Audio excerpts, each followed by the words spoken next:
Hi folks, I'm International Master Watson, International Master John Watson, and this is Ask the Master on ICC TV. The main idea of the show is for you, the listeners, or for me to provide a forum for you, the listeners, to listen to some chess talk and participate yourselves in the chat, which is on the right side of your screen on YouTube.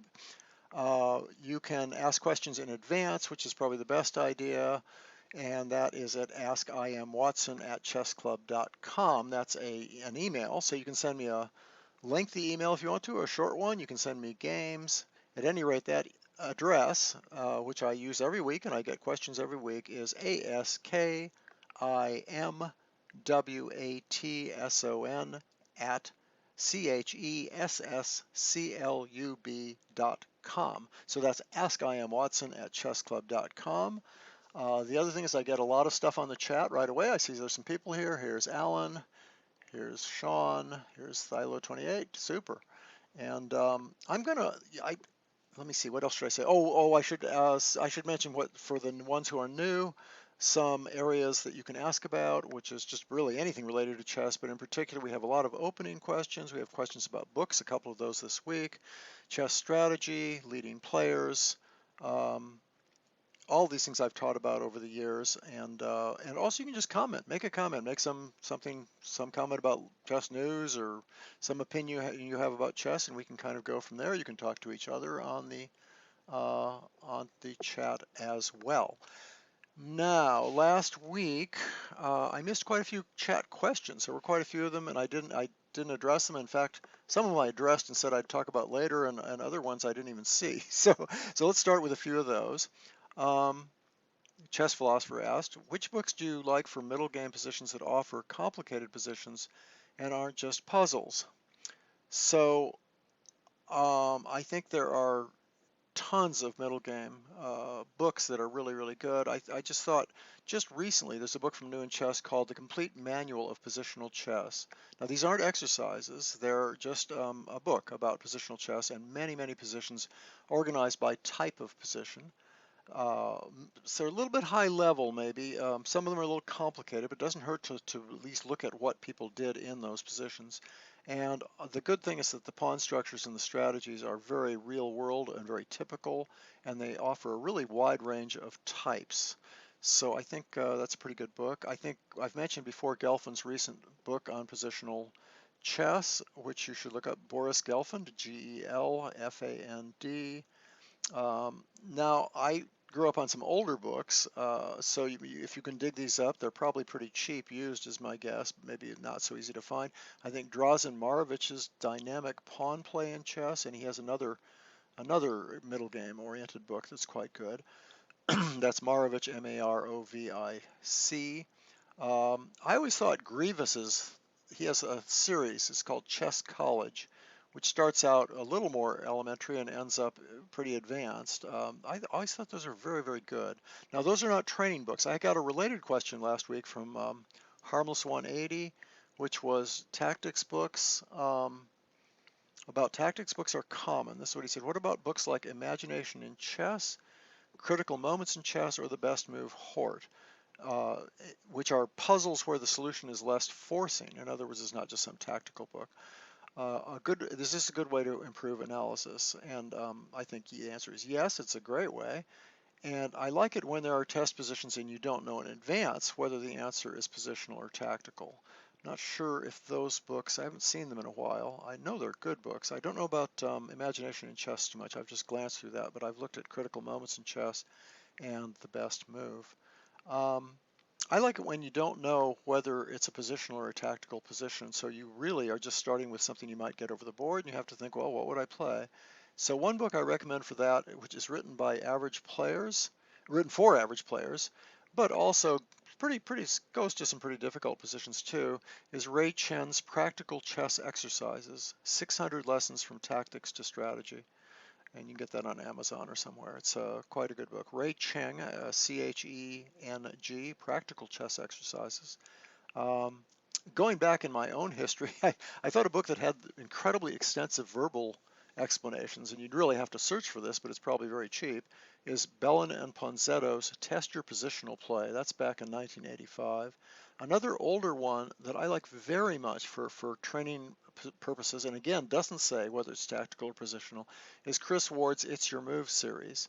There are 3 volumes of it, and it's sort of a Socratic method sort of thing with a bunch of students trying to answer the question, and then you're supposed to choose which answer is best. And it mixes positional and tactical ideas, and it has plenty of prose about why one of the alternatives the student chose isn't so good, and why another one is good. So I think that's quite a good series, that It's Your Move series. Now I have here we go, the Youth Ball series. I think it's quite good. I haven't looked at it enough. It's a big, long series by now, isn't it? It's many, many volumes. It looks, I'm pretty sure it's pretty good. I've heard good things about it. I've got the books. I just haven't had time to look at them. They start out at a very elementary level, maybe a little too elementary for some of you, so you might start with later volumes. But basically, I'm sure they're good books. Is Latvian Gambit a good opening? So we'll get to that, but I want to cover more of the chat questions first. Okay, so somebody asked about the French. I missed several questions here. Somebody asked about this. That's Morozevich's. Well, it's been played for a long time. I think maybe even someone like Steinitz or somebody played it, but it's Morozevich is known for playing this move, and it even has a small following. And well, actually not that small a following. It's got a reasonably big following. And normally black plays, there's a number of defenses you can play, but this is, for example, a very common idea. Just set up like that. You can play that move with the idea of playing d5. You can even play knight f6. I recommend that as one of my options in my book, Play the French 4. The question is, what about this move, which I've never been that thrilled with, maybe just because I'm not a double e-pawn player. So white has this extra move, a whole extra move, because after all, this position is a standard one, and it's as if white played queen e2 for free.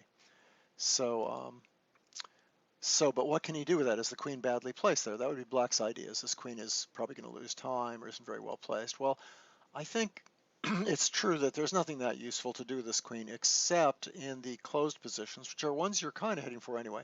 King's Indian attack or Philidor kind of positions. For example, let me just show you. Maybe here first, probably going to put the knight there anyway, attacking this, and then maybe just g3. Maybe let's just do an example. Let's say black gets some pieces out. Let's be nice and active. I assume that's playable. And maybe black plays here, and white plays this move d3. So it's a King's Indian attack in this case. And the idea is the queen is useful because it strong points that square. For example, if black ever plays there, the queen's very well placed to strong point that square. It's a move you would make anyway, queen e2. And you might follow up with c3 to stop knight d4, and also to maybe think about b4 expansion or think about d4 expansion. c3 is a very useful move. My guess it's the kind of move you'd make here rather than knight c3. You'd probably play c3. Okay, so I mean black's almost certainly okay in these positions, but a lot of people like to play them for white. People who play well, King's Indian kind of positions and King's Indian attack mainly as white. Those kind of people usually often play queen e2 anyway. So that's that one. Let me keep going before I look back at the chat. Colin Craig asked, could you touch upon a fun line for black in the Petrov? So the Petrov is not generally that much fun. So the question is, now it's possible he actually asked about a specific one, but that was the part of the line that I got off the chat when I cut and pasted. So I think that's as far as he got. He maybe wanted to mention one, but anyway, I thought I'd show you. So he might have meant as white a fun line or something. But I think he meant black. I'm assuming he meant black. And it's very hard for black to have a good time in the Petrovs, but I thought of some things. One thing that some people consider sort of fun is just taking this, which in every elementary book is given as a blunder or a very questionable move, and they show this answer, and then they show black retreating the knight somewhere and losing his queen to check. That's a discovered check, and the queen falls. But this has been played by some quite good players. There's even been articles about it, for example, in Russian magazines, because you can play this move. You can just imitate white, and then white doesn't really have much better than this, and then you get your piece back with d6. Now white wins a pawn, so it's a gambit, and that's why it's kind of, I suppose, could be considered fun. The idea is that you're going to, oh boy, I hope I get this right. You're going to attack this, and if white tries to defend it, let's say he goes here or something, you're going to get your pieces out really quickly. Don't know where that bishop should go, probably d7. And castle queen side and attack. You'll notice black's quite ahead in development. He might gain more time on the queen. I think even this position is somewhat better for white if he plays well, but black's played it successfully in the past. Some grandmasters have played this. So that's one fun thing you could do, or could be fun if maybe white has to cooperate a little bit. Now let me see, what else did I come up with? Oh, the thing that Yobava has been playing recently. I thought I had to mention that, which is this this thing with d5 right now, actually. Yobava played this 4 times, including against Caro-Kann and a couple other GMs. So you might think, well, gee, it's got to be good for black, or it's got to be okay, it's got to be playable. And we talked about this already on this show. The only thing I'd say about that is they were all in in the World Rapid Championship. Oh, I'm sorry, Blitz. Actually, it was a Blitz Championship in Doha. So, that means that he was willing to play it for Blitz. I don't know if he'd be willing to play it against Caro-Kann in a real game. On the other hand, he got good play. It's complicated, and you might want to look back at what we said about it last time. I tend to think it's a little shaky, but the guy is a 2750 player, so we'll give him a little bit of credit, right? And it might be fun over the board against a lower player, or not even that low, but I just wouldn't recommend it against, say, 2500 and above in a slow game.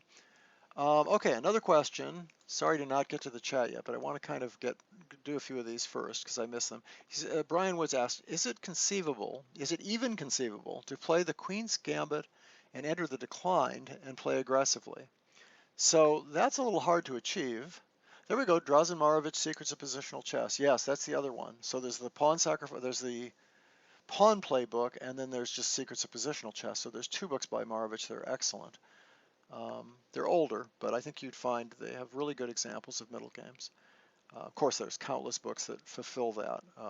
Not so many that have positional exercises, though. I think the ones I mentioned are worth taking seriously. Anyway, here's the Queen's Gambit declined. Now, I assume he means e6. I mean, theoretically, the Chigorin's is declined, and that's very active. And even the Baltic can be very active, but I think he means after e6, which is considered the normal Queen's Gambit declined. How do you get aggressive? Well, one thing I'm sure you know already is this. I'm assuming you don't really want to play the Tarrasch, but that can be very aggressive. And I think the question was asking to do something a little more traditional in the Queen's Gambit decline, and then maybe get some more activity. Now there is one version of this that maybe you would like, which is to play this way, because the Tarrasch can get pretty dull actually. If white knows what he's doing. This is called the Hennig Shara. It's not that terrible a gambit. I'm not thrilled with it. You can look, if you want to see how to play it as white, you might want to look at my strategic chess opening repertoire for white. And the main line, now you can't just take, it's very similar to the main line, but you can also play check first and then take. Let me just show you. If you take, black plays here to gain time. The whole idea here with black is he's going to give up a pawn to gain time. And white goes back usually all the way, can try other things, and black takes that pawn back. And now if you're going to win a pawn, you have to take it, but you lose time. This position is not easy at all because black threatens knight d4 or knight b4 and has gotten his pieces out really quickly. So that's something you can try. Usually white plays check first to sort of confuse matters. Then he takes. Then black takes, and it's a very similar position because he wants to play knight c6, but white takes this way, and then if black attacks him, white goes back. Now in my book I mentioned both queen d1 and this move, and I may even mention this move, queen d3, which I think is kind of a cute little move that's almost never played, but it's actually pretty interesting. Anyway, that's just something about playing aggressively. I'm trying to think, is there anything else? The only other exotic line I could think of is one I think we even mentioned on this show once, is that after, say, this line, if he plays here, you play like c5. It's something to think about. You can also do that in the exchange for after the exchange. Something to think about. Okay, so that's sort of an answer to that. I was asked, I'll go to the chat for a moment, but I do want to come back to a couple things that were in the chat last week. All right, what do we have here? Hi, everybody. What? Got to go before I nod off. No way. Get back on here. Too late. Is the Latvian Gambit a good opening? I don't particularly like the Latvian Gambit. I grew up in Nebraska where they had a Latvian Gambit newsletter. A lot of Latvians in Lincoln, Nebraska had a little community of quite strong players, and they put out a magazine on the Latvian Gambit. So I have sort of nostalgia for the Latvian Gambit. Um, yeah, the problem is I think several lines are probably pretty good against it. Even taking probably gives white a small advantage. I think this position's a little better for white. Used to play that as a kid. The main line is, of course, something like this. The thing is that against a top player, he's probably played against it before, and he's probably got a lot of it worked out. There's a couple ways to play this. The main one is here, and then coming back to c4 is a popular line, for example, and then attacking this. And if he plays queen here, you play bishop here, threatening bishop h5, and maybe I won't. I'll just say I'm not that thrilled with it. It's the kind of thing that you might have fun playing, but then you'd probably want to give it up after a while. At least you wouldn't have it as your main opening. Let me put it that way. But I don't want to discourage things like this. You can learn a lot playing an opening like this, as white and black. Um, so yeah, I guess I'm not. That's just my opinion. Have you mentioned Lifshit's book? No, I really haven't. It's what is it called, John? Why don't you give me the name? I have it. I haven't. Can't think what the name is offhand. That's a book that the Russians used to use when they were learning chess. Can you take a look at the fantasy? Caro, actually, that's my next question that I didn't answer you last week. Unfortunately, you just asked me if I could explain the fantasy variation. You said that f3 seems so useless if black does not take on e4. Let's show everybody what we're talking about.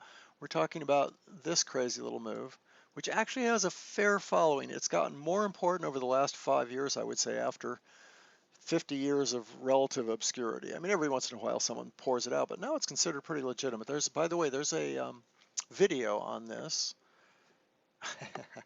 And who did the video? I have to think about it. Maybe Reese? No, probably not. Maybe Liloff or somebody like that. You have to look around, but try to look for videos on this on the web. I haven't seen the video. I just know it's out there. Okay, the main idea, by the way, real quickly, and you know this already, is if you take it and that gives white the center, and one of the ideas for black is to counterattack in the center, because if you take that, now you're going to get the queens off, and black's actually going to stand better because he'll get that pawn back easily. And so then white plays here attacking the center, and black takes this thinking, good, I have a big positional advantage with that isolated pawn, but white doesn't take back. White plays here, gets his pieces out really fast, and plays almost a king's gambit kind of thing. Now the funny thing is, to me, at first sight, this looks incredibly good for white. It's certainly very dangerous, but if you know what you're doing, I think black's supposed to be okay in this line. But it'd be fun to play for white anyway. Amazingly enough, black is supposed to be okay in that line. I can never understand that, but okay. And what else do we have? Okay, so he's asking, wait a minute, but what's the point of f3? Let's say I don't take that pawn. Let me say I don't give up the center here. And there's various ways to do that, but the one thing that most people play, and I notice in the database they play it far more than anything else, including taking, is this move e6, which I like a lot because it's like a French defense. If white played here now, you would counterattack in the center and you'd have a very good French defense. That's kind of the idea. So white usually plays this move, and the only disadvantage to this move, and you asked about this move f3, well, just maybe I should answer the question in general. What good is f3? Well, f3 supports the center. It supports a big center, and that in and of itself is a major. Anytime you control one of these squares in the opening, that's an advantage to the move that controls that square. Now, are there disadvantages? Yes, it exposes the king a little bit, and it takes away the best square for this knight. But it has a basic advantage, which is you have more of the center right now, and he can't really challenge it very effectively, or he's having trouble challenging it because you've got a pawn just to replace that. So let me just show you something about this line. Knight c3 is the main move, and black usually plays bishop b4, which shows you why f3 is effective. Black's already kind of scared to make other moves. He has a little trouble playing other moves. Now, this one, I'm not sure. I think white probably just develops. Maybe people are scared of this move, and then f4. But this is a fairly typical French, isn't it? So it depends whether you like this position or not. And maybe white just waits a little bit and plays another move first, like this, or bishop f4, or even bishop g5. So maybe you could play that, but they usually play this move, and then white plays this move to get a nice active bishop. And you ask what the pawn's doing here. Well, for one thing, you don't have to defend that center as you usually have to in the Caro-Kann and the French. You have to devote pieces to defending that square. So anyway, black's supposed to be okay here, but just to show you how useful f3 is, black's main move by far now is taking this, because he wants to get some pressure on this square and maybe on this square. But that frees up this knight, and it implies that yes, the move f3 did have a good point. Now, for the record, I think black's equal in this position, and he's doing okay, but it does show you the usefulness of f3, which was your question last week. The other move that I thought did nothing, the problem is you've got to get a move that doesn't expose yourself to any attack, and that's the other move. I'm sorry, not here, excuse me. That's the other move that makes a lot of sense if you don't want to get attacked by e5, for example, or lose something in the center. And against that, I was looking at, this seems to be the main line to play bishop e3 here, just to defend that square. And now again, black has to figure out how to develop. And you know, this is my fault. This is the main line. Okay. This is the main line here now, making f3 useful. You know, that other position, I'm not so sure it was the main line. That was probably my fault. You might know better than I am. I think I messed up. I think after this, here, d takes e4 is not really the main line. My fault. I was getting it mixed up. But you can see why black's having some issues getting developed. For example, now at this point, I think that might be a pretty good way to play. In fact, this has been played, sorry. This position has been played. This is a slightly better version of the French because this whole idea of f4 against bishop b4 doesn't, I'm not sure if you really want to play c5 much in this kind of position. I suspect white's a little better here. Queen g4 is an idea, but right now just developing. Probably white's a little better, I'm not sure. Anyway, I hope that answers that a little bit. I've never played it on either side, so I'm certainly not an expert on that. Okay, I go back to the chat now. I hope that helped a little bit. You've probably got some. Oh, by the way, there are resources on this. You can also just look at a database. The correspondence databases are interesting this way. You might want to look at a correspondence database. People play it. It's obviously a reasonable opening for white. Okay, let's keep going. Someone have Lifshitz, the name of the Lifshitz book? That would be a good idea. Okay. How do you feel about checkers? As a troll here. We hate checkers, right? Actually, checkers might be pretty interesting. I know, you know, the problem has been solved for a lot of beginning moves, so it's become more limited. But I think it's probably still a fun game. Can't you play the Cochrane Gambit against? But yes, you can, but that's as white. In fact, I don't think that's what was being asked originally, but you certainly can. I think I have some really good material on the Cochrane Gambit in a couple of my books with Eric Schiller. Now the normal move now is not knight takes. We looked at the normal move is d6, and white comes back, and black takes, and that's got tens of thousands, hundreds of thousands of games. But at this point, there's something called the Cochrane Gambit, where you give up a piece for 2 pawns, and now you have 3 moves. And the main one is actually just this, because if black takes this, this check's quite strong. Well, that's the idea anyway. And then check and you get back your piece and your pawn up temporarily, but even that's not so not so easy. But anyway, black doesn't usually take the. He has a lot of other moves here. That's a move. Bishop e6 is a move. So there are 2 other moves. One is just here, preparing both d4 and bishop c4 check. Just get a piece out. One of white's ideas, by the way, is to just roll your pawns forward, especially with d4. d4 and f4 and e5, which often gives you enough compensation for a piece. But black always has answers. So check is the other move. Before you play d4 castles or f4, you're going to check first. And then this is a very interesting answer, because even though the king's up in the middle, black's actually ahead by 1 piece in development, and white has to really prove what he's doing here. But it's an interesting game. Now in the book Taming the Wild Chess Openings, the most recent book, we have a full analysis of all this stuff, and I try to refute the Cochrane. I think the Cochrane is one of the few speculative gambits that's had a fairly good reputation, but that is actually probably pretty much unsound. I think black can get a clear advantage against it, in my opinion. But you have to know what you're doing and be really careful. Certainly a fun thing to play for white, and it's fun for black too. Okay, good question though. Hi, I'm Watson. How do you feel about G6 Alpin favored by Sveshnikov in the past? Yeah, the G6 Alpin is very popular. It's the repertoire suggestion in the Gingiashvili and Perelstein book. It can also happen this way, right? This order is another way it can happen because that's the order they're using it in. But if you play this first, that's the Alpin, folks. That's C3. It's been played for years and years and years. Little slow in some ways. The main answers are knight f6 and d5. And there have been a lot of other answers, though. Sometimes d6 is played followed by knight f6, and then g6 usually. Sometimes a6 is played, even b6 has a little bit of a following. And you can play e6 and play a French defense. This is just a standard French defense kind of position.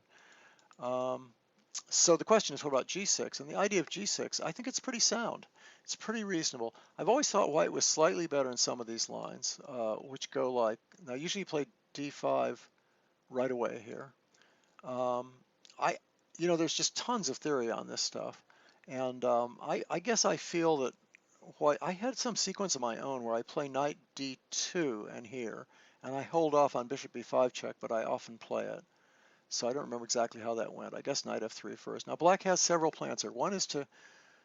Well, it's black's move first. And black, what does black usually play here? Is that right? He has knight h6 is a major idea. h5 is a major idea. Oh, but knight c6 is played first to see what white's doing. And if white goes there, you can play knight h6, or you can play bishop g4. And one of black's main ideas is to get the bishop in front of the pawn chain that you're going to form when you play e6. So white has tried a lot of things here. One thing you can do is bishop b5 and create some problems on the queen side. As I say, I had a system where I played knight bd2. I think the main lines are considered slightly better for white, but I don't know the theory that well. I think you could play it easily and get away with it. How's that? I mean, and be happy enough for black. You'd probably stand slightly worse is all. This knight h6 move is very clever. And then sometimes you break up the center with f6, either later or earlier, depending on which line you're playing. The other thing you have to worry about is this, and in the past people really thought this might be pretty good for white, and that's either you get a Caro-Kann pan off with g6, which most people think is better for white, or both sides hang around for a while. And am I going to get this wrong? There's a point where black's trying to get his pawn back, like this. He might castle first, I don't know. And white can play this move d6. And that's a controversial move. In Gingiashvili and Perelstein's book, they give a line that I think white actually ends up better in, even though they say it's equal. So my question is, what's my opinion? I think it's still a sound opening for black. Does white get a little advantage? Well, maybe. Test your chess IQ. Oh, that's the Lifshitz book. I had the wrong one in mind. Okay, so mark that. That might be a good one. Chucky likes checkers. Yes, he does. That's right. He plays in checker tournaments. What's the best remedy for a chess headache? Is Lawrence Trent the answer to a chess headache? He'd be complimented to think that. Lawrence Trent is a trainer and was the coach of Fabiano Caruana, I believe, and has also written some books and DVDs and done, well, I don't know about books, but DVDs. He beat me in a tournament game, still makes me mad because I think I was better, but all the way to time control, and then I dropped a rook on 40th move. I believe it was the exact 40th move. Good guy, Lawrence. Okay. One of the things you learn playing the Latvian is to play something else. Yeah, eventually, probably. What's with Lawrence? He beat Nakamura last Title Tuesday. Okay. He made a fantasy variation DVD. Okay, there you go, against the Caro. Whoops. Sorry. Never play f3, GM Feingold. I don't know what that means. Hans Berliner in his book says always play f3. Knight f3 is a mistake, and all the d4 openings, because you're always supposed to play f3. I guess the real answer is play f3 sometimes, right? Queen h4 against f3, I doubt it. We can look at it. Queen h4 when? I should get back to the things from last week though before I forget them all. So we're talking about the fantasy variation. I guess Queen h4 would only come up in one of these lines. Am I right? Well, no, it doesn't come up, does it? I don't know where Queen h4 comes up. You might want to be more specific there. Hi, Jonathan Russell. I haven't gotten to your latest game, and I probably won't this week either, but I will. I will show one of your games soon. Jonathan sends me games. You should all think about sending me games, and especially instructive ones if you can do that. Something that would other people would be interested in looking at. It's probably not too interesting if it's just that you had some, that you won some game with there were a whole bunch of blunders, and then someone checkmated the other person on another blunder. Try and make it something where there's some content, if possible. Um, okay, what do we have? Test your chess IQ. Yes, that's what John said. I thought the knight sack on f7 was just a mistake when people played against me. No, it's actually pretty tough to play against, isn't it, if you don't know what you're doing. Gurevich plays g6. That makes sense. John Thomas wrote an article for it on g6. It's definitely a respectable opening. Not played that much right now, though. I think I did see a game, a GM game where Black equalized not that long ago. How up-to-date theory-wise is your 4-volume openings book that I have talked about buying autographed copies of them? It's not real theoretical. It's ideas. It's an idea-based. It has a lot of theoretical ideas. It has some actually interesting innovations, most of which have been tried, but not actually. Quite a few of them haven't been. So there's some opening theory value there, but that's not really the point of the opening of them. It's more an overview of ideas in the openings and how they cross over from one book to another. The English opening book is reasonably up to date theoretically. That's volume 3, and maybe even volume 4, because that's a lot of irregular openings that I'm up to date, that I know a lot about and I've been up to date on. Okay. Hi, do you have any knowledge of the bishop sack, bishop takes a2 line in the Nimzo-Indian attack of the Petrovs? All right, I'll get back to that one, Colin. I answered, by the way, I don't know if you saw, I answered your Petrov question, so you can go back and look at that if you just appeared. I want to show a question that I got a few weeks ago that I think is really interesting, and it happens to be, I hope he doesn't mind mentioning, it's from John Thomas, and I'm going to answer it with a game. It says the following line is very popular during the 1950 Talbot-Vinnik match. This is a Nimzo-Indian. Usually you get there by a different move order, but you all know what the Nimzo-Indian is pretty much. And this is the old Samish variation, which is still an extremely interesting law. Some top players still play this. It's still a very interesting variation. It's gotten kind of a poor reputation in part because there have been some very nice wins for black by top players, but that doesn't really mean it's bad. He asked about this move, which Botvinnik played, and he says, what is the, or wait, Tal played it, didn't he? Tal played this. And he asked, what is the current status of this position?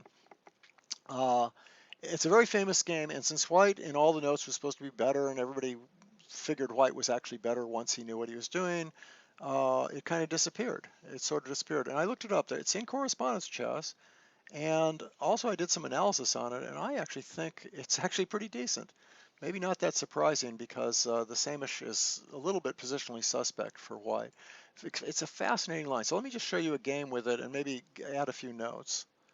Now here's the idea of it. First of all, that's attack, but you can ignore it. For example, the way he plays it here, if Black takes that, his knight is trapped. Notice the knight can't get out anywhere. So there's no actual threat on c3. What Black wants to do is support that knight in the center, castle, and at some point he will be threatening knight takes c3 and force White to defend c3, and then Black might attack other ways too. Queen a5. He might play b6 and bishop a6, which is a standard theme. But knight e4 is a good start because quite soon you will be attacking this. It also stops bishop g5, which is a major theme, pinning that knight on f6. So that's sort of the idea here. Now, also stopped, by the way, f3, which is very natural to get the e4 center rolling. It fails to queen h4 check. So so let's just continue. So that's a normal way to play. It gets the pieces out. It says you're losing time with your knight on e4, and Black plays f5. That's the idea of the opening, and White plays this queen h5 check. That was the famous game, but Botvinnik played this move, queen h5 check, and it's considered sort of the reason that knight e4 is maybe not so great. Just to show you, this is an interesting move because it's now we're taking seriously this idea of f3, because queen h4 check would just be followed by g3. So knight h3 is interesting, and then black can take this, just grab a pawn, but white has really good development, and I think this is a fascinating position. Now, if f3, you can go either knight f6 or knight d6, and it's just a game. White's a pawn down, but he has a really nice center, and he has bishops. He has 2 bishops, so I think that's about even, but I think it's playable for black for sure. Bishop d3 is the main move, trying to win this pawn back, but this is a good point where you can just give it back here, because if white starts taking things like this, then black's going to play for the dark squares, probably with d5 immediately, I suspect. Yeah. And then he can bring the other bishop out here. White's remaining bishop isn't very good. There might even be an e5 move threatening bishop takes. Black has the f file. This is all plenty. So white doesn't actually take that. White would probably just castle or something and try to use his bishops, which would be, let me see, whose move is it here? Yeah. Oh, maybe black would play here, as I say, not being afraid of that pawn being taken. And then come back to this square. I think that's a good square. It covers that weakness here, and it keeps the queen open to come out here to some square like that. Anyway, I won't go any further than that because we'll take the whole game. But basically, that's one way this could be played. But instead, he plays check. This is and here. And the very most famous of the famous game, Botvinnik Tal, went like this, and white made the knight retreat, and white played here with the idea of getting that dark square bishop out, so he's got the bishop pair. Now, black's very solid here, and it's not that bad, but I think in pretty much everybody's opinion, excuse me, did I get this wrong? Oh, white played e4, black played e5, okay. And white played bishop g5, an obvious move, to threatening queen g7, and black covered g7, and white played here. If white gets a couple more moves, it's just going to be 2 bishops for nothing. But black does have his share of the center, and these are still weak. It's not the end of the world, but white, I think John would agree, is definitely better. The problem with all this is that, let me go back to where I was, is that black can play this move, which has been played in correspondence and some other places, and I think it's quite a good move. This is fairly useless now for white, excuse me. Now in an ending, these pawns are somewhat weak, so but white still has the 2 bishops, so it's a trade-off. It's probably about an equal ending. It's not better for black, but it's certainly not worse. So that particular version of the ending. So a better version of the ending, at least apparently, is to take this. Now again, you've got 2 bishops, and the knight is supposed to be awkwardly placed here, and maybe white has some chances for an advantage here. This is answered by knight f7. And there's an example here. If you just play a move like this, black gets onto those light squares with bishop e7, for example, here, and is equal. Black's a little ahead in development even. He's got one extra piece out. So probably the best move is giving up a pawn, or at least an interesting move. This has been played, and then try to make a gambit out of it. The thing is, even in the ending, if you can get open lines for those bishops, that's worth more than a pawn. And this has been played. It's a fascinating position right here. Fortunately, white's made one extra move that's kind of weakening, so black isn't just getting creamed because of development and the 2 bishops, but he is a pawn up. Oh, and by the way, you could decline that and play here, and then after taking, you could play a move like d6, thinking about e5. Anyway, these are all interesting lines, and I'd say they're all roughly equal. Is it worth showing you anything else? Let me just show you the game. What the heck? The game didn't go h4. The game I'm showing you here, which is Ricard Jedniak, and it's actually some pretty good players. And I think it's pretty well played too. That's what I like about it. Okay, so now the bishop attacks the knight. That's another advantage to having exchanged on g5 instead of f6.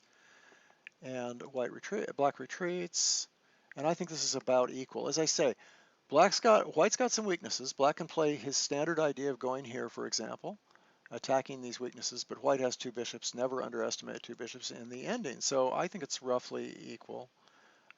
White played here. You've got to be very careful. If white plays a move like this, it's probably a question mark move, because now there's not only this threat, but there's also d5. This pawn is pinned.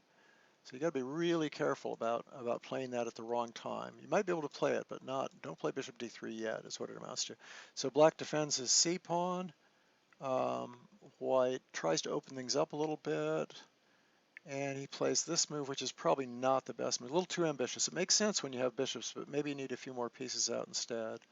He should probably just maybe put the king on a useful square, at least according to what I've got written here.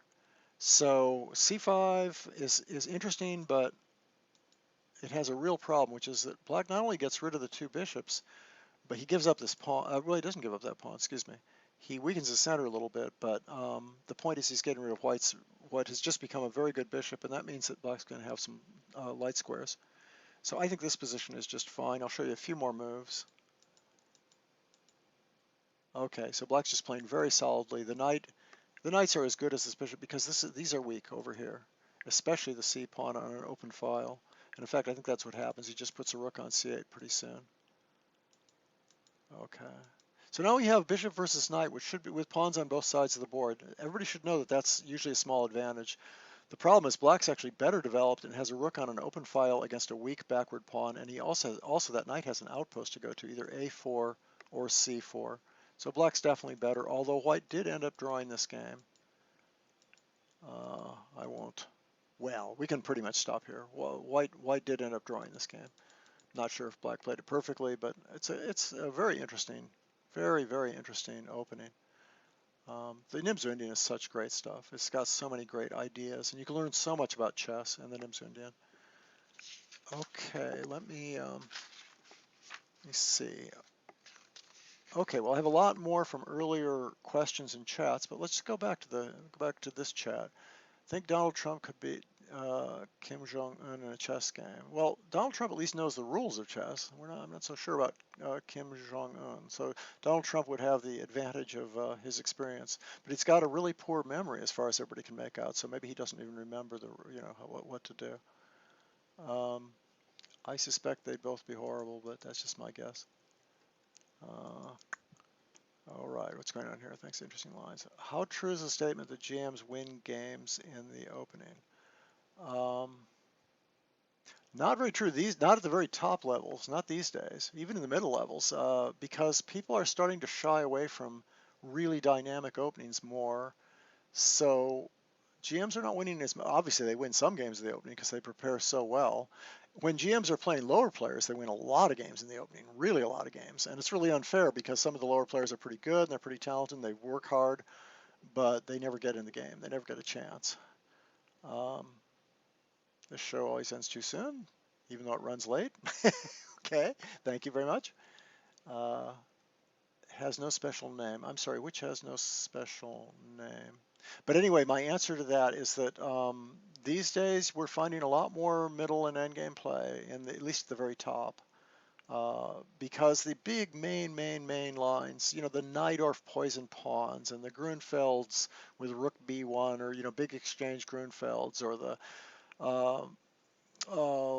Marshall Gambits, all these things, they're all tending to require enormous amounts of study time, and then they're all forced draws anyway. What was it Yermolinsky said the other day in one of his lectures, Alex on ICC? He was going through some line and he said, and as usual of all main theoretical lines, and this was just some obscure Slav defense, but it's theoretical to these top guys, the game ends in perpetual check. And there's something to that. A lot of the very important main lines that people played for years, like Kasparov played, all seem to be kind of drawn by force, and they're hard to avoid not being drawn.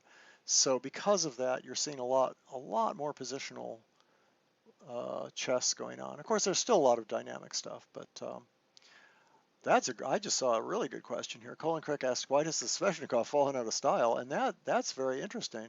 I think there are a couple reasons. This is the Sveshnikov, by the way. Let me just show you what that is. And there are a couple ways to get to it for black, but this is the main one. Here and here. And sorry, what am I doing here? Sveshnikov, folks. What am I doing here? I'm doing d6, bishop g5, a6. Usually bishop takes. Well, sometimes bishop takes, but very often bishop takes. This kind of thing. There's like the main line. It's Sveshnikov, traditional main line. You don't always take. Sometimes you allow black to play bishop e7, and in fact, pretty often. Um, little brain thing there. I haven't looked at Sveshnikov in ages. What was I going to say? Okay, here's what I think. I think what really happened with Sveshnikov, first of all, okay, good example. First of all the main Sveshnikov lines, if white plays tactically, are all drawn. So they're a good example of what I was just talking about. They're all forced draws. A lot of them are perpetual checks. So the best black ever does is a perpetual check, and he may not want to give his opponent that perpetual check, or he has to play something quite inferior and get a bad game, or, risk getting a very bad game, or white can deviate, and you have to learn all the deviations, and maybe they're only equal, but you have to learn them all, and maybe you don't want to deal with that since if they go into the main lines, you're not getting maybe as much dynamic play as you want. But there's maybe another reason that's even bigger, and that's that this move became extraordinarily popular. So what you're finding is 2 knights e6. This move has become much less popular, much less. In other words, more players as black at the top anyway are playing these two moves. I mean, they always played this move probably the most, but this was extremely popular. It's also the reason people aren't getting to the time and off in this order.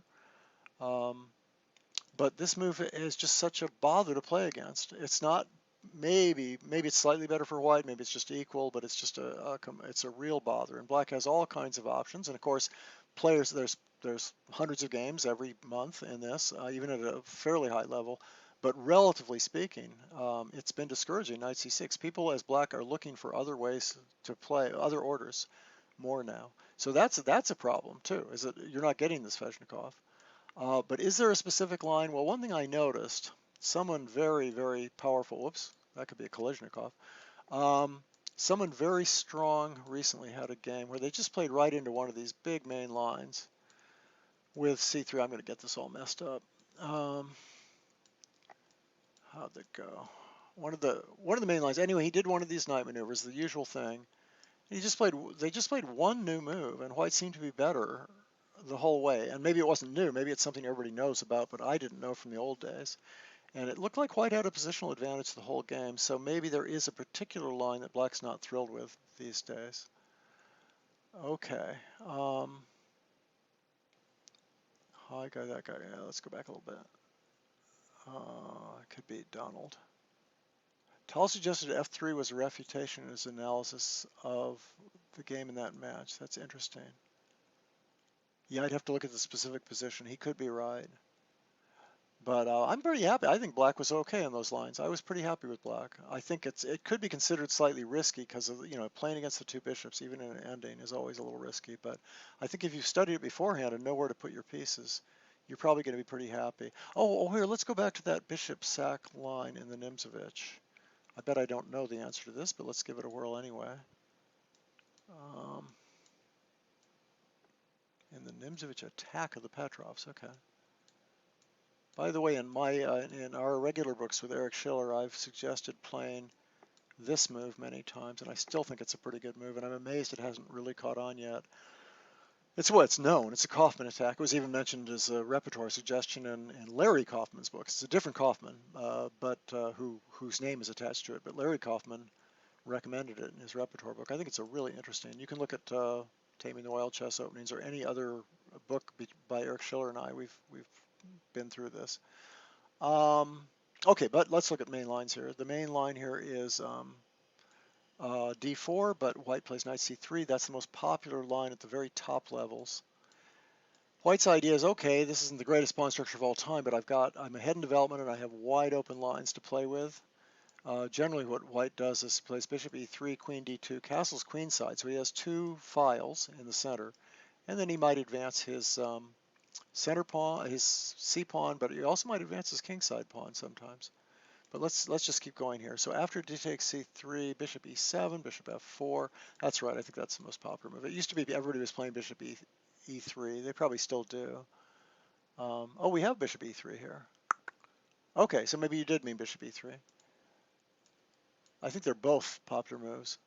Knight c6, queen d2. Oh, I saw one of these bishop grabs recently. Yeah, you're talking about a very recent game, aren't you? Haha. Yeah, I have no idea, but I saw it. I saw a game recently with this. I think it's a recent idea, isn't it? Is that right, Colin? I've got a feeling that's a recent idea. And if you want me to give an opinion about this, I'll just have to punt because whatever I say will be incredibly stupid. The idea is that if white traps that bishop, that then you go like this and you get a big attack. I would think that the first time you played this, white would be petrified in this position, and it would be a very good practical choice. The problem with lines like this is once they're worked out, sometimes they just turn out to be good for white. And so basically you just have to know the theory. I don't know, is that a move too? Probably not as good. I guess the idea would be to sneak, over here somewhere. Anyway, you got me. You got me. But I saw a game with it. So I don't know. Have to check the databases, recent games. If you go to the Week in Chess and download the games and put a key on them, or just do a position search and see what you can find. And sorry, I don't have a better answer. But it's a fun line. I mean, it's neat. It's neat that things like this exist. Uh, Manager of Carolina, my fault. Very good, very good. But he may also do some coaching, or at least collaboration, because Lawrence is a strong player, and there might be some analysis going on. But you're right. He's done financial management and other kinds of management, and very well corrected. My mistake. How do you play the Elephant Gambit? And by the way, that was a reference to Lawrence Trent as being the manager of Carolina. Okay, Jonathan Russell, how do you play the Elephant Gambit for white? Good question. You think I'm going to remember this? Okay, I always thought white was better. I like to just take the pawn. I do remember that much because I don't really believe that this e4 move is so great. Oh, and I like knight d4 here. And what I want to do is just break up the center. I don't care about being a pawn up that much. It's getting a lead in development. So how does this go? He plays here. My great memory here. I think knight b3. I think. This is not looking familiar. Give me a second. Oh yeah, now you gain time here. So a lot of times black doesn't play queen takes. What does he play? C6 or something. And then you try to break up in the center. Or what else can black play here? But if queen takes, you just go here and you follow by knight c3, and I think you're just a little better. But that's my own taste for the position. It may be objectively equal. Oh, I'm sorry. Okay, excuse me, because I was going to say that position looks okay for black. How about this? That's right. It's this, and now this. There we go. Okay, that's the main line that I like to play in this line. Whew. Close. I forgot. And now, why is this any good at all for black? I mean, black can still play here, but I'm going to play d3 next. Is the idea? Maybe knight c3 and d3. So I always thought white had a small advantage here. This is also in a couple books that Eric and I wrote. I think we talk about this. Now, does black have another move? Yes. Black often plays. In fact, black doesn't like that line usually and switched to this line. This became the more popular line, playing bishop d6, but I believe d4 is a good answer. And if here, I think you play knight e5. You might play just knight here. I think knight e5, even though it looks like the knight's not that well placed there, I think is a good move. Okay, so that's what I would say. That's what I'd recommend is e takes d5 and see if you can update those lines because I'm sure people know more about them now. So bishop d6, black tends to agree with me about this line these days and doesn't play this line. But bishop d6 is a little slow, isn't it? So I would just open the center here. And I think you're better in any case. I hope that's a good answer. That was my old solution to the elephant, but I don't know if it's still true. You might want to look up the theory. I haven't gotten around to learning the Sicilian. What is e5? Knight f6 called. Well, it's not really called anything. And I think someone answered that later, a French Sicilian or something. I don't think there's a name for it. It's too early to give it a name. That's it's a type of Sicilian, and of course it can lead to all kinds of other Sicilians. After that, you could be playing you could get into a Sveshnikov here by playing the four knights order. This is the four knights, and if white plays here, unfortunately white has a lot of options, then black can play this move, and if white plays here, you're going to end up transposing to a Sveshnikov, the line we just looked at. But normally that's just called the four knights line. White often takes here. There's also all kinds of other things. This is the old pin variation, which is not very good, but we talked about it once. It might be sort of okay, but this is the Skeheviningen, which is a classic line played by Kasparov, and of course many others. I think it's come back a little. I think Skeheviningen is considered quite good. Most people play a6 really soon, and they go into a variation of the Najdorf. But you can also play it traditionally, with just very traditional moves and castling. What else is there here? Well, there's the e6 also can lead to the Caro-Kann variation, the line that led to more losses in my life as black than probably any other opening, even though it's perfectly sound, and is popular among some very top players. So this can become several other lines, but one of the famous things it can become is the Taimanov variation, either with this move first or Taimanov's original order, Queen C7. Anyway, E6 leads to other kinds of Sicilians. It doesn't have its own name. Let me do another thing from preparation. How are we doing here? Okay, or should I look at the chat a little more? Let's see. Do you have any books on strategy or improving your thinking process? I don't have any, you mean me personally, I don't have any on improving your thinking process. I do have a couple books on strategy that are actually pretty well known. I have Secrets of Modern Chess Strategy, which I like to think is a very fun book. It's people really liked it a lot and won awards, and I recommend it. How's that? So it's called Secrets of Modern Chess Strategy. The successor volume hasn't been read by as many people or talked about, but I think it's in many ways better. And I talked about this, I think, last week, so I won't go on and on and on, but it's called Chess Strategy in Action. It's a follow-up book to Secrets of Modern Chess Strategy, and I think I read it the other day. I was kind of looking at it and thought, hey, this isn't such a bad book. I haven't looked at it in a long time, but I enjoyed reading it. Okay, so what else did I miss? I tend to scroll down too much and miss things. I never got the chess headache remedy. Someone's got to put that on there. Maybe it was Lawrence Trent was the chess headache remedy. Okay, why is Sveshnikov fallen out of style? I hope I give some sort of answer to that, but I don't know for sure about the specifics. Yes, I'm reading the chat. That's what I'm doing. And I should very explicitly be more loud and clear about what question I'm answering. I'll try to get better at that.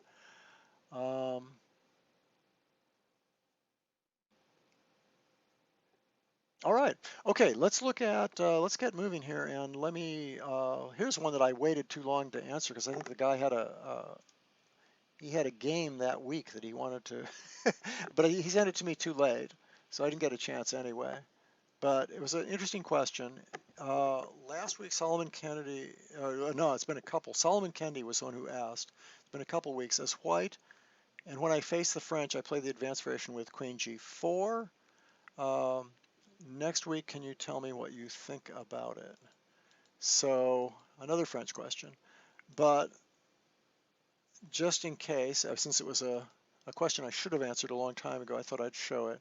Queen G4 is a very bizarre move. I mean, one thing it does is it stops the bishop from moving, so because you have queen takes. So that's kind of useful, and that means maybe you're thinking about playing d takes c5 so that at least the bishop can't recapture on c5.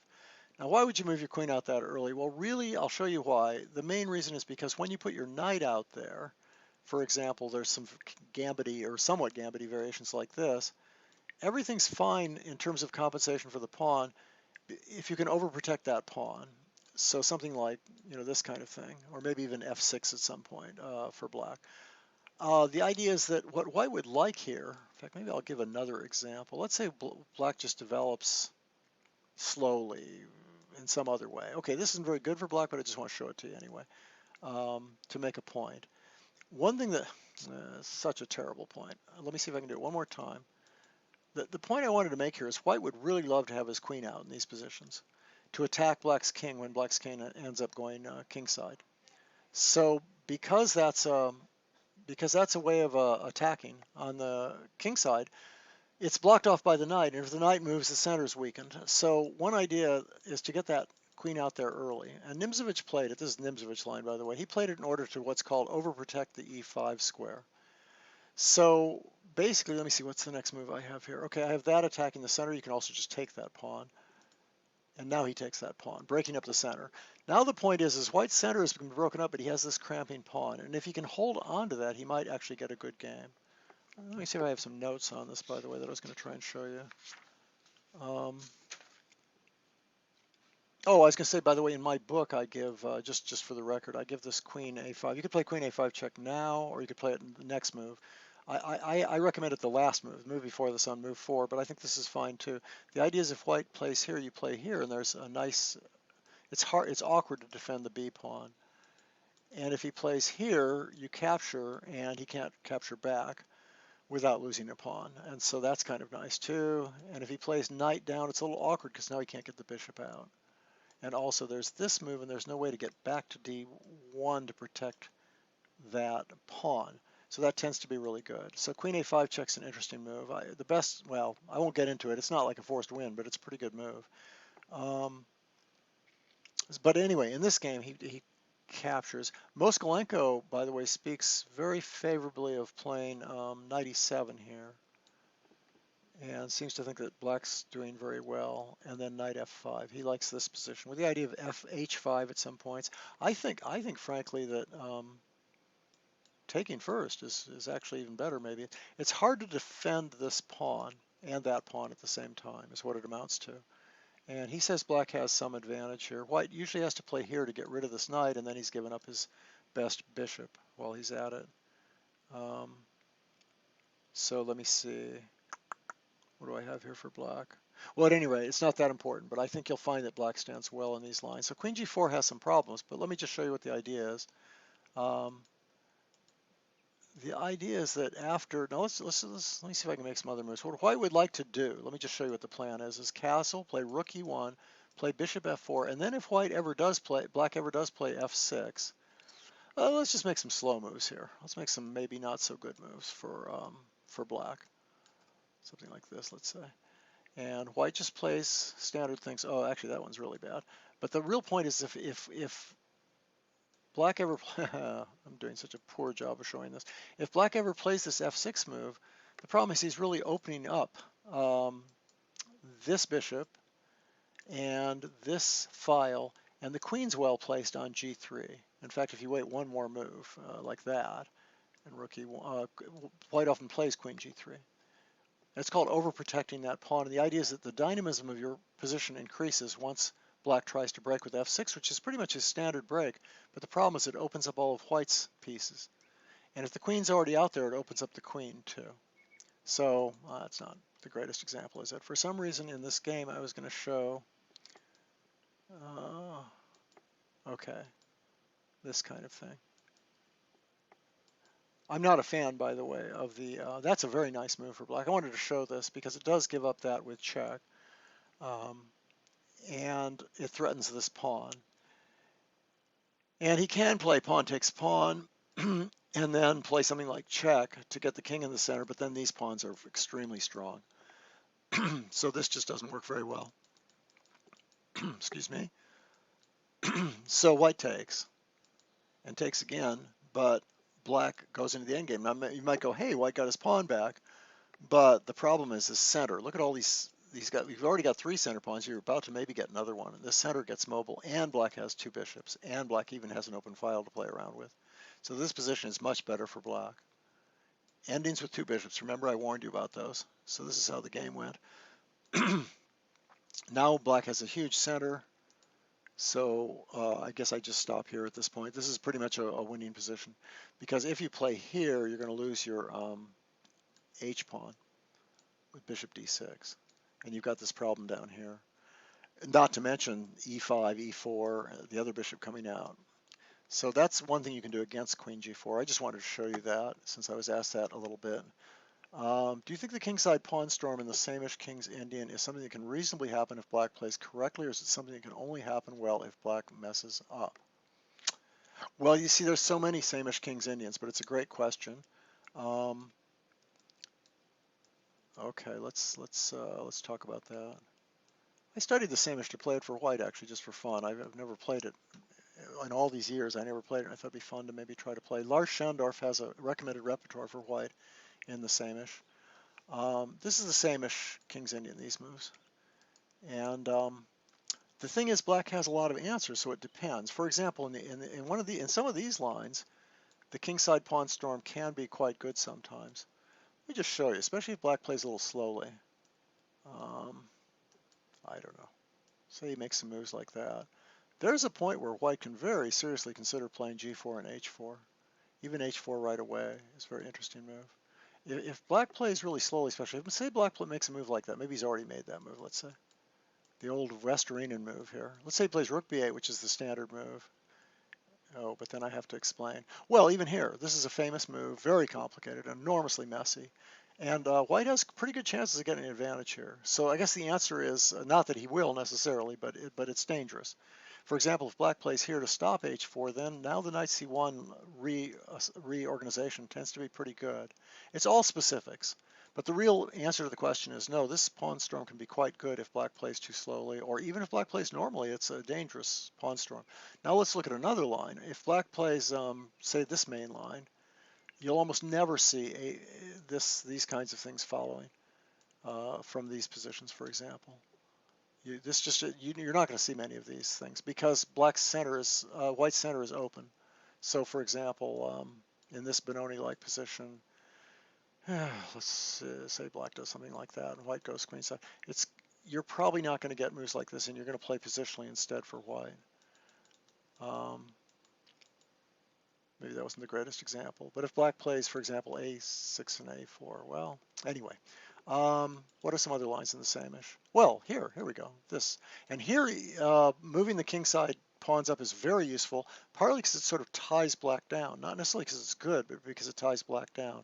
For example, let's say Black just makes normal moves like this, and then goes back to try to play with f5. Well, this tends to be a very good move. This is very hard to meet. Black tends to get very tied down in these positions. And if he tries to break through on the queen side, play for, say, a queen side attack, one thing that can happen is he can actually get hurt on the queen side by, I don't know, makes some moves here. But one thing White can do is he can just play like that and get his rook over there and start attacking this way. That's a pretty standard idea. White has space on both sides of the board, so Black can't be too slow in these positions. Black has to try to do things fairly rapidly. So yeah, this move can be useful, and maybe it will be followed by this. After e5, sometimes these things will be played. Now, if Black plays one of the main lines, this probably won't happen, because Black will be able to get into a handy h5 move. But that's kind of getting far afield. So I guess the question is that which line are we talking about? Which line of the same-ish are we talking about? I'd say in the e5 line, White's pawn storm is legitimate, but maybe you can handle it as Black. And in the c5 line, you're probably not going to play at all as White, I'm sorry. And in the knight c6 line, it's very, very dangerous, these kinds of attacks. In these lines, I'm not so sure. The a6, I'm trying to think how this goes. Yeah, I think you still might end up playing this. You're going to get all your pieces out first. You know, you're going to develop, oh, sorry, this move's already in, and you're going to make these moves first, but I think it's still possible to play. I would probably castle in these positions and give up on g4, h4, because I think White has a positional advantage anyway. What other lines? Well, anyway, there's a lot of ways to play these lines, as you probably know. Do you recommend any opening repertoire book? Well, it depends. Oh, you mean a general opening repertoire book for all openings? Those are becoming kind of out of date now, unfortunately. The old Nun's chess openings and modern chess openings are now so far out of date, it's very hard to recommend them. One-volume opening books, Fundamental Chess Openings by Van der Steren, but it's really, I think it's also out of date. And maybe I don't even like that book that much anyway. So a one-volume opening repertoire book, well, opening book generally. I'm sorry, maybe I'm misinterpreting. That would be an opening book in general. An opening repertoire book. There are many one-volume opening repertoire books, but we have to know whether you're looking for a repertoire as Black or White, and we have to know against d4 or e4 or c4. So one-size-fit-all repertoire books. Well, there's plenty of them. As White, there's books like My Strategic Chess Opening Repertoire for White are one of maybe 100 out there. And as Black, it's usually associated with a particular opening. For example, the Killer Dutch or something, or the Zaitsev Rui or something. Most repertoire books that concentrate on a particular Black opening will include the sidelines. So I guess they are a full opening repertoire book. So ask me about a particular opening, and then maybe I can tell you, or whether you're talking about White or Black, and then I'll give some more recommendations. How much is playing correspondence? I'd say every opening, by the way, somebody's written an opening repertoire book for it. Every major opening. How does playing correspondence chess help your regular slow chess? I am not an expert on that. I haven't done it myself. Well, little tiny bit. That's a very good question, because these days correspondence chess, of course, is massively computer oriented and computer driven. So, for example, there's correspondence chess championships where the winner has 1 or 2 wins out of 15 games because everything's drawn because of the computers. So I don't know what to say. I mean, it seems to have helped people in the past, or they say it has. You know what I'd say about that? I'd say that about what I said about improvement generally. If you enjoy it, if it seems really fascinating, if it's a fun thing to do, I would keep doing it. If it's a slog and you're just trying to improve your chess, but you're really bored or you really don't like it very much, then I guess I wouldn't do it. So without even knowing the actual answer, I'm sure it can't hurt. Playing any kind of chess is going to help your regular slow chess. But how much it helps, I don't know. I just not sure if it's better than studying, if it's better than playing online, if it's better than blitz chess. I just actually don't know. Remember, we also recommended blindfold chess at one point as an interesting thing to try. So great question, as usual. You guys are asking terrific questions. Let me see, what else can I catch up with so I don't have too much to do next week in catch up? Here's a question based on the book Dangerous Weapons, the Sicilian. And, we're getting really late. Okay, this would take too long. I think I'm caught up on the chat questions. Does anybody have anything that can be answered fairly quickly or not? I can always defer it till next week.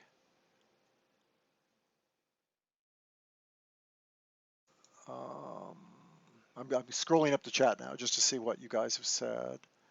Is somebody missing something? Did I request some more information about anything? I noticed nobody recommended, well, few people recommended books on strategy or thinking process, and there's a lot of them out there, so feel free to recommend those. Also, you can do things like that when you send me an email, which is, by the way, askimwatson@chessclub.com. Send me an email, and you can even put in your own thoughts, and I can report them on the show. We can toss them back and forth. Maybe some controversial opinion, maybe just any kind of opinion.